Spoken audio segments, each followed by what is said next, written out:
Je vous parle de sexualité, des histoires de couple, de confiance en soi.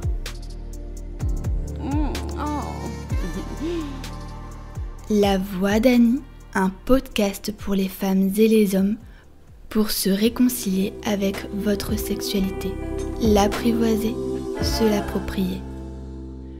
Bonjour les amoureux de la vie, bienvenue dans le 36e épisode de La Voix d'Annie. Alors, il n'est pas facile de parler avec ses enfants de sexualité. On sait pertinemment que la sexualité reste quand même tabou et en tant que maman, surprendre son enfant avec un petit partenaire, eh bien parfois ça peut être choquant, ça peut être traumatisant d'un côté comme d'un autre. Donc là aujourd'hui, j'ai une invitée qui a bien voulu répondre à mes questions parce que l'idée c'est vraiment de vous informer, de vous dire que vous n'êtes pas seul et que parfois eh bien, on peut être désarmé face à cette situation. Aujourd'hui, j'accueille Sophie.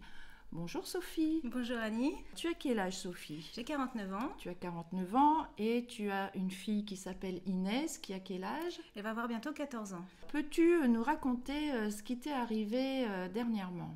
Eh bien en fait, je devais repasser à la maison parce que j'avais un rendez-vous. J'avais demandé à ma fille de me préparer un papier. J'arrive à la maison, j'ai bien le papier, mais je n'ai pas de réponse de ma fille. Je vois le petit vélo de son copain dehors et je monte 4 à 4 dans la chambre et je les trouve tous les deux en sous-vêtements. Tu ouvres la porte sans frapper, si j'ai bien compris. Oui, c'est ça. Et tu découvres donc ta fille avec son petit copain, donc un peu dans une position inhabituelle. Voilà. Comment tu réagis face à cette situation ? J'étais extrêmement en colère et j'ai dit au garçon de s'en aller. Vraiment, dégage. Tu étais en colère contre qui finalement ?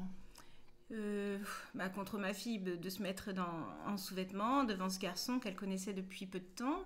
En colère peut-être après moi aussi parce que je leur laissais beaucoup de liberté. Est-ce que tu avais une totale confiance en ta fille ? Oui. Est-ce que tu penses qu'elle a, avec cette situation, trahi ta confiance en quelque sorte ? Pas vraiment, c'est son intimité. Oui. Mais j'étais quand même choquée. Alors, avec le recul, on en discutait, tu penses avoir surréagi. Quel serait ton comportement aujourd'hui si ça se représentait ? Déjà, je n'ouvrirais pas la porte d'un seul coup. Je pense que j'attendrais d'avoir son consentement pour rentrer dans la chambre, pour m'éviter toute surprise. Et puis, je sais pas... Comment a réagi, elle, ta fille ?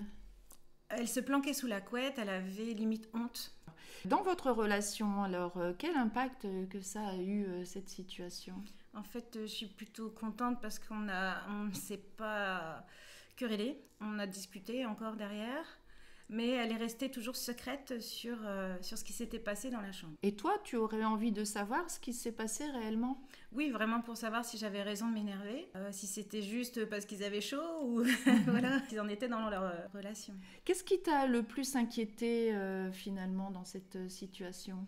On en parle beaucoup, c'est surtout la contraception et les maladies, voilà, on ne sait pas où est-ce que... Ils apprennent à l'école, c'est le programme de 4e, la sexualité, ils sont au courant des risques de grossesse. Moi, c'est surtout ça qui me faisait peur. Donc c'est, comme la plupart des parents, c'est la contraception et les maladies transmissibles. Alors il est vrai que c'est ce que l'on va transmettre à nos enfants, ce qui fait qu'on va vendre la sexualité comme étant quelque chose de dangereux. Alors moi, si j'ai un conseil à donner aux parents qui nous écoutent, il est important de discuter avec votre enfant, qu'il puisse compter sur vous et que vous puissiez également parler de consentement, d'amour, d'énergie partagée et de ne pas négocier l'amour ou la relation avec la sexualité. Vous rapprocher de vos enfants, c'est de pouvoir communiquer également sur cette partie-là de la sexualité. Ne pas les effrayer, d'être plutôt rassurant, de savoir qu'ils peuvent vous apporter leurs préoccupations, que vous puissiez échanger là-dessus. Eh bien, ça va être porteur dans votre relation et aussi pour leur sexualité. Dans la relation avec elle, qu'est-ce que tu aurais envie de lui transmettre maintenant que cette situation s'est présentée ? Nous, on n'avait pas du tout parlé de consentement.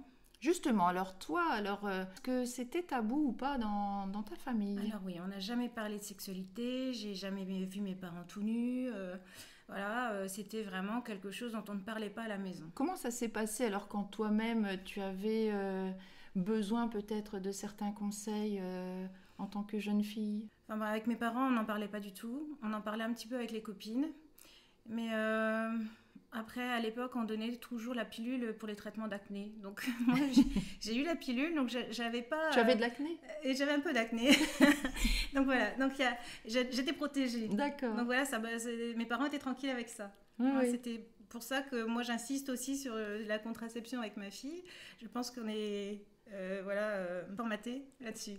Oui, c'est vrai que je ne sais pas si c'est encore le cas aujourd'hui, mais on donnait, les parents, sous prétexte d'être inquiets, donnaient la pilule contre l'acné. Hein. Voilà. Est-ce que ça te semble être plus abordable ? Oui. Bon, maintenant, on en rigole de cet événement. Oui, donc, c'est bien, il faut désamorcer. Hein. C'est vrai que l'humour... Tu m'as dit aussi que tu te culpabilisais tout à l'heure. Ben oui, parce que voilà, je suis rentrée dans son intimité, il faut que ça reste quand même sa petite bulle. À qui tu en as parlé alors justement de cette situation ?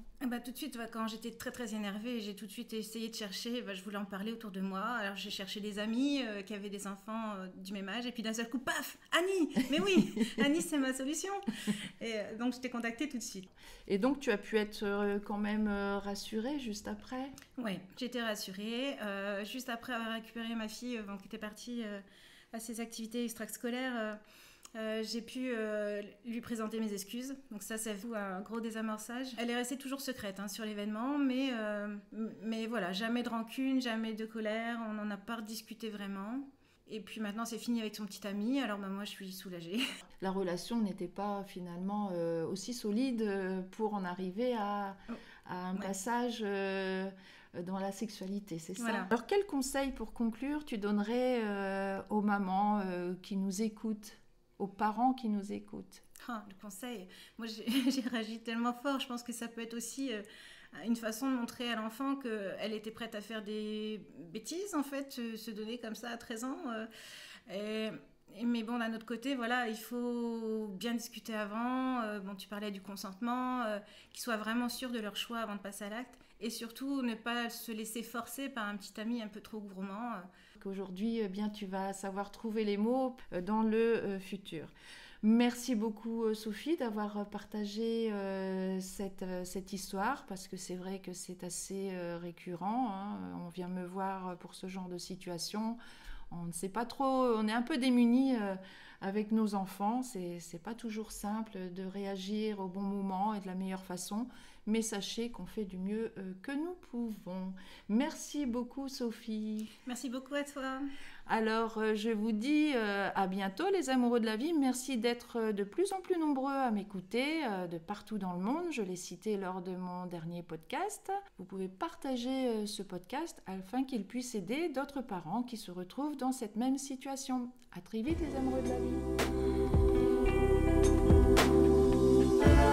La voix d'Annie.